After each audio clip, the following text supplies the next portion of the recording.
They keep calling me the lucky one, the man who came back. I stopped correcting them because the truth makes their faces go strange. I was under the snow for 40 minutes. No one lives that long down there. The doctors said it like a gift. I heard it like a sentence.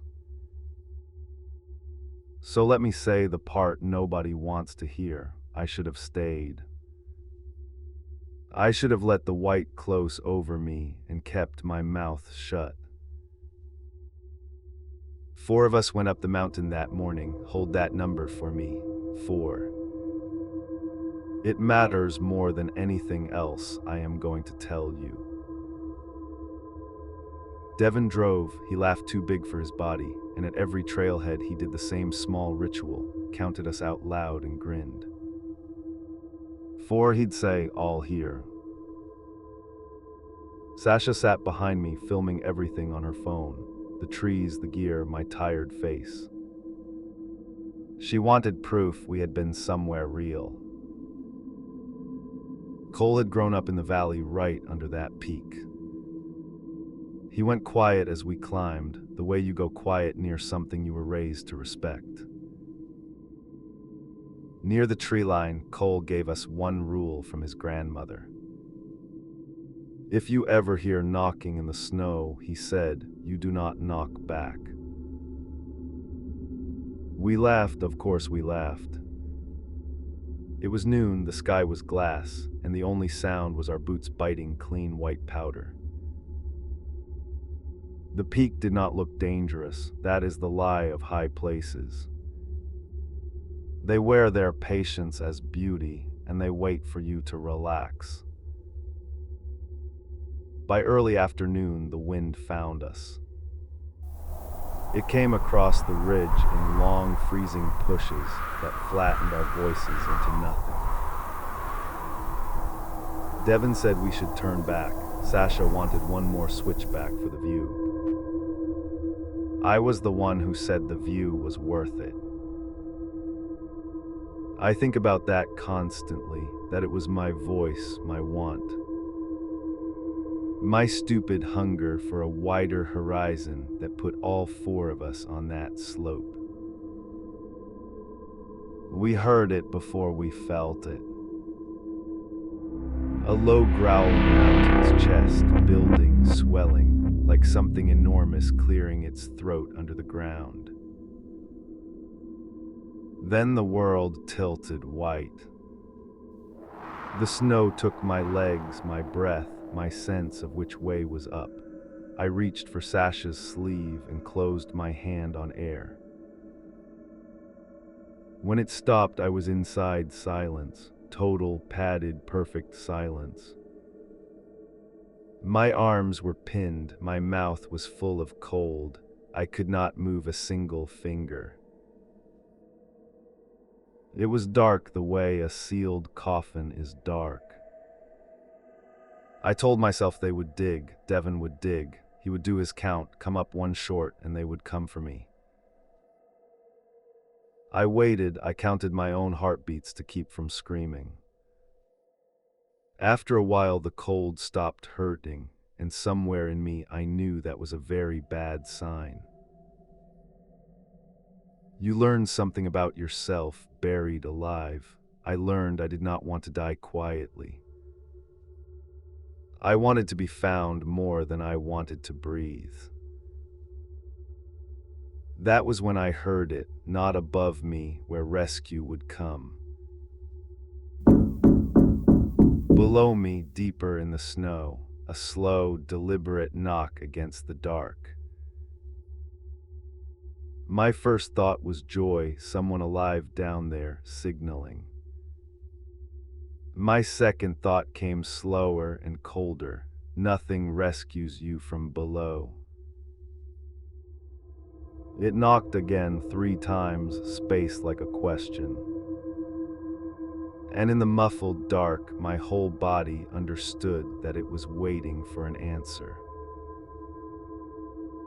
Cole's voice came back to me, you do not knock back. I lay there, arm pinned, heart slamming, and I actually weighed it. But I was dying, and this was the only thing in the world that knew I was there. So with the one finger I could still move, I knocked back.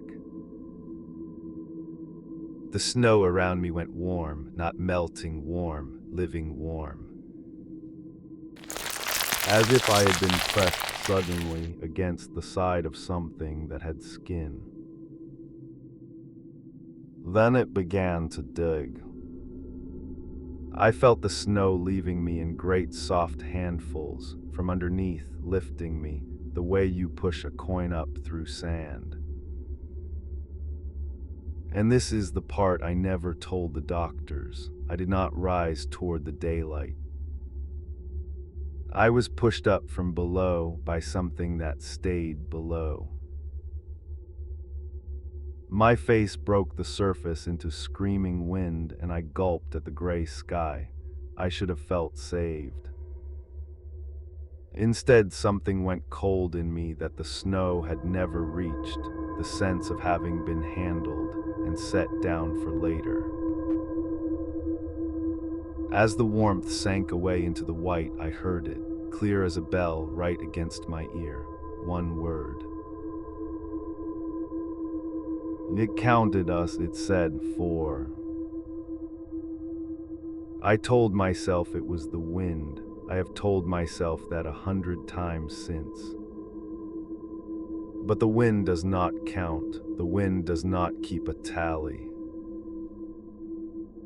The rescue team reached us at dusk. They found Devin, Sasha, and Cole shaken but standing.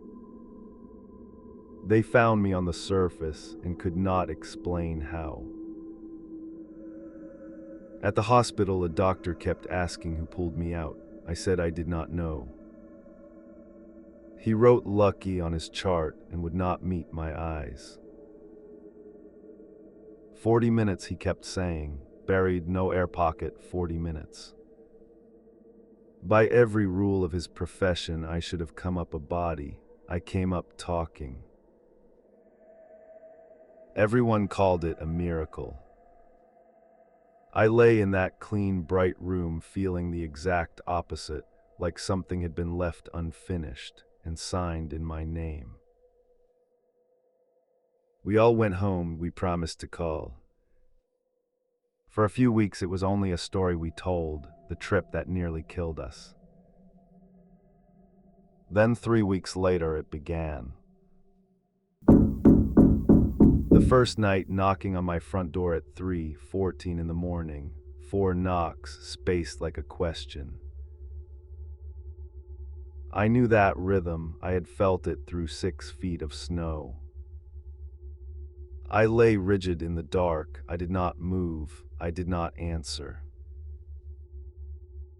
In the morning, there were no footprints in the frost on my step, nothing at all. I almost let myself believe I had dreamed the whole thing. That afternoon, Devin called. Sasha was gone. Her phone, the one that had filmed everything, was found on her kitchen table, still recording an empty room. I sat down on my floor and could not get up. For the voice had said, it had not been the wind, it had been an inventory. And it had started. 3 of us left now. I felt that knowledge drop into my stomach before my mind would even agree to it. The thing was working down a list in order. The knocking returned that night, 3 knocks this time, 1 fewer than before. Then it tried again. I heard my own locked door screaming on the other side. I thought about Cole's grandmother. I thought about the single finger I had moved in the snow. I had answered. Out of all of us, I was the one who answered. Devin went silent 4 days later. They found his truck on the valley road, both doors open, engine running, the heater still pushing warm air at no one.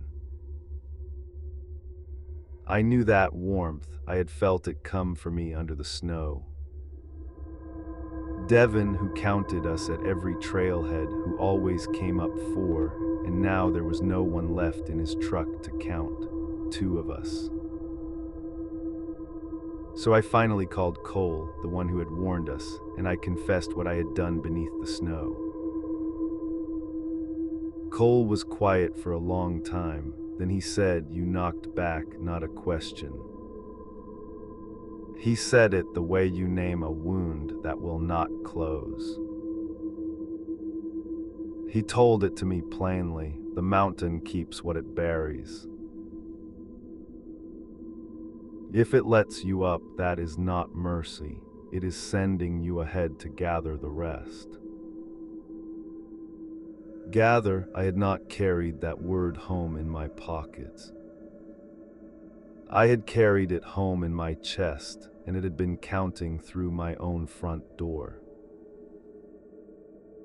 Cole said he was leaving the country, a flight that night, an ocean between himself and the peak.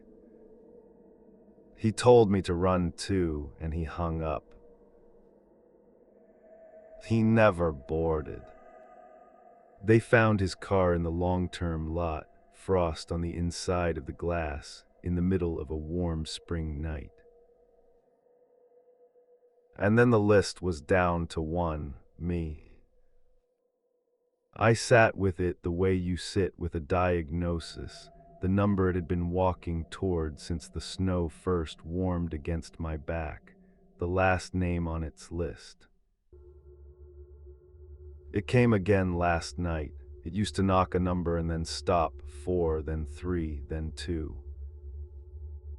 Last night there was no number left to knock. It simply kept on, slow and even. Tonight it is not at the door at all. It is in the wall behind my bed, inside the house, below the floor. And I keep thinking one body in the snow would have been enough. Instead I answered, and I fed it 3 more. So if you are ever buried and the dark knocks softly, asking to be let in, do the kind thing, the brave thing. Do not knock back.